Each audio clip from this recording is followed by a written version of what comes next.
I started knowing about the battles of the oligarchy from the Ali must go crisis when we were very young. And then we had different issues with this country and with the leadership of this country. Even when Buhari came into power the first time, when he came to UBTH, when Dr. Scott Mwakwa was rolling an empty trolley to go and meet him, then I was already a medical doctor and I was doing internship in the UBTH. The youths of today do not understand those they are dealing with. They are dealing with old warriors, old oligarchists who know how to fight. One of the things they are going to do is that they are going to use fear and intimidation. They might roll the army out very soon and they will shoot a few youths dead to intimidate others to run into their shells.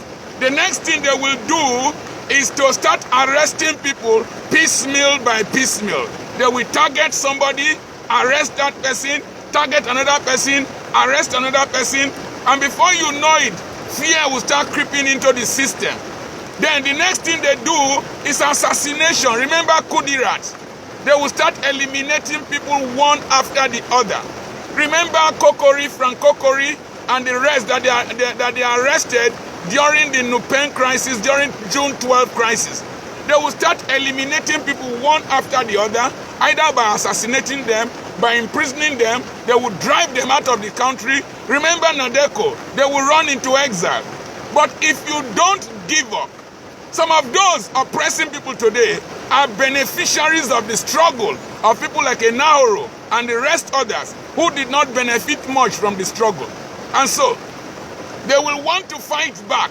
Another system they use is to get hungry young men and individuals who are instruments that suffer from the Stockholm syndrome I told you.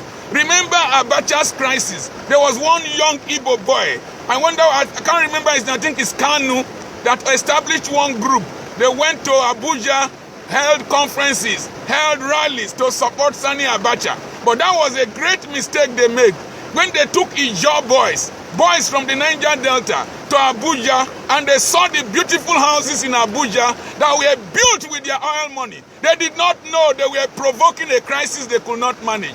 That was how men and other people came up, and then amnesty eventually came. The next thing they will do is that they will start settling some of the leadership. They will corner them, settle them, give them offices and all that. Give them money, give them promises, and then you will see people antagonizing each other. The next one they will do, and they're already doing it, is to play the North-South game.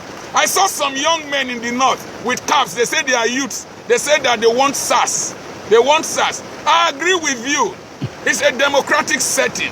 You have crisis in the North. But let me tell you, if the army could not defeat Boko Haram, SAS cannot defeat Boko Haram. Let me tell you the truth. Those young men or whoever who came with long caps, they are not the poor of the North.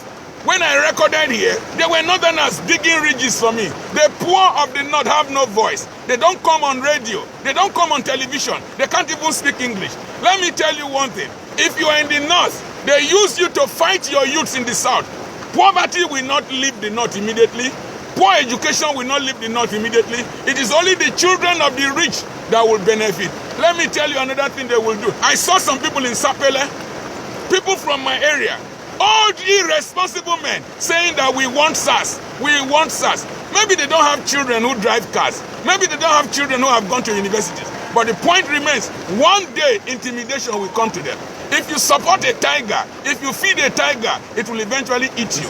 The other system is that if they don't use the regional card, they will use the religious card. They will say it is Christians that are protesting. They will say it is Southern Christians that are protesting against the North. That is the divide and rule technique. It will not work in this era because in my time there was no social media. There were no hand phones. Today, everything is captured live. Today, the global arena is observing us and they are watching us. I want to suggest that the international community, United States of America, the UK, France, they should be watching. Any oppressor, deny him and his children visa. Seize his assets overseas. Don't let them travel to your countries to come and enjoy democracy while they are killing us here. Seize their assets. Let's lock down this criminals of this nation, inside this nation with us. We will see who will survive. God bless you. I remain your friend, Dr. Charles Apoki. The battle is just beginning. God bless you.